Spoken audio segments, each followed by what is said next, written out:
Hi guys, welcome back to my YouTube channel. My name is Melissa, and if you're new here, welcome to my channel. If you're new here, my name is Melissa, and I speak about different topics on my channel. So if you like to just listen to different topics on my channel, go ahead and subscribe. Today I have a new case for you today. Oh my god. Oh, guys, I'm sorry. So today I do have a new case today. We're gonna be talking about a celebrity that had passed away too soon.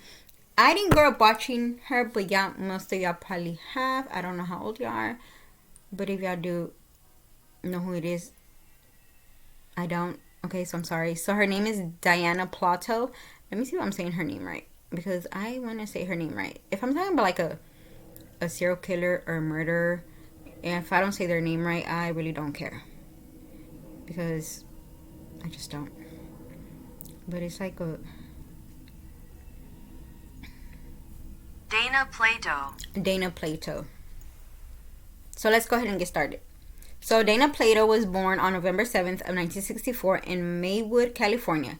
She was adopted by Dan and Kay Plato and raised in the San Fernando Valley. She played Kimberly Drummond on the NBC sitcom Different Stroke, but was cut from the show when she became pregnant. Her career then waned, and after a series of personal tragedies, she fell into drug addiction. She died of an overdose on May 8th of 1999 at the age of 34.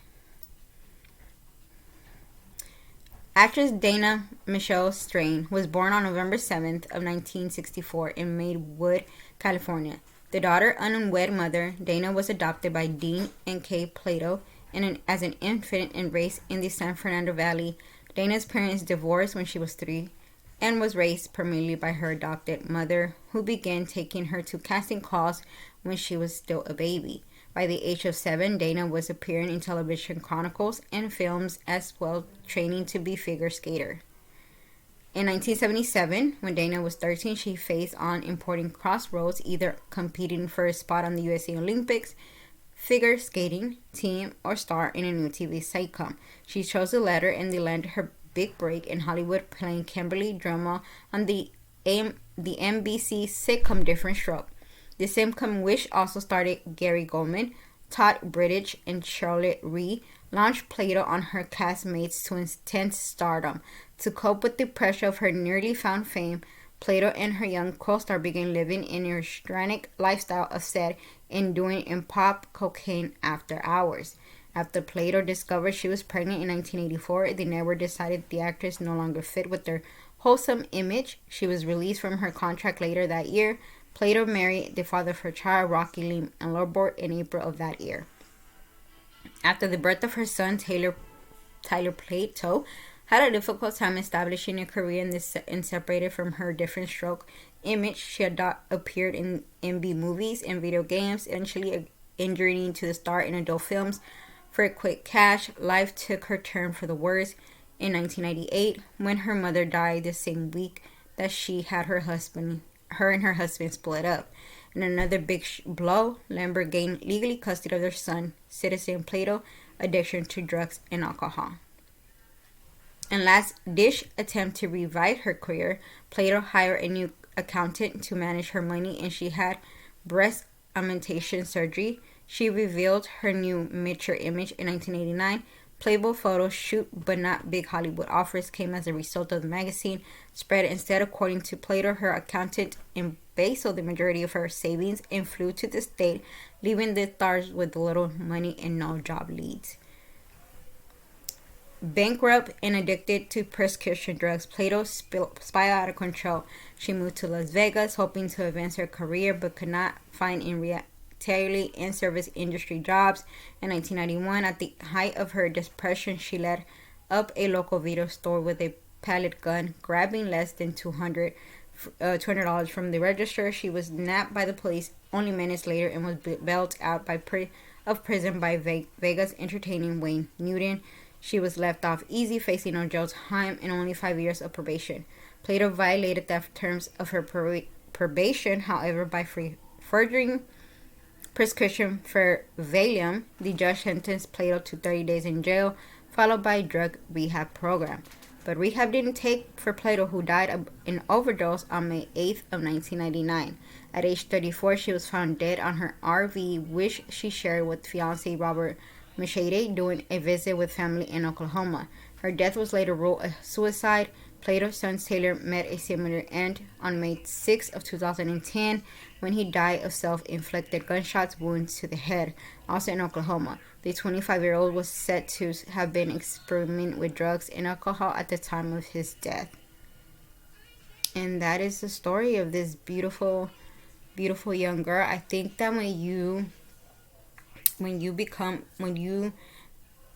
I really don't, and this is my opinion. I think if she would have had chosen to do skating, for gone to the Olympics, I really do think that her career would have turned differently.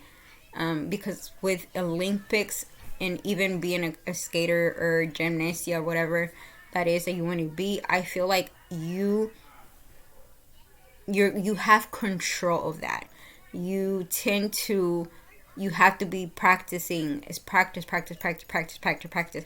I'm not saying that acting is not the same thing, but I feel like and when you want to be the Olympic, that's the only thing you're focusing. You're focusing yourself on that goal to be in the Olympics, to be in the skate. And I feel with the Olympics, especially skating or any type of Olympics, you have that coach that is gonna push you to do the best. They're gonna make sure to do the best, and they know that you have that drive, that they could see it in you.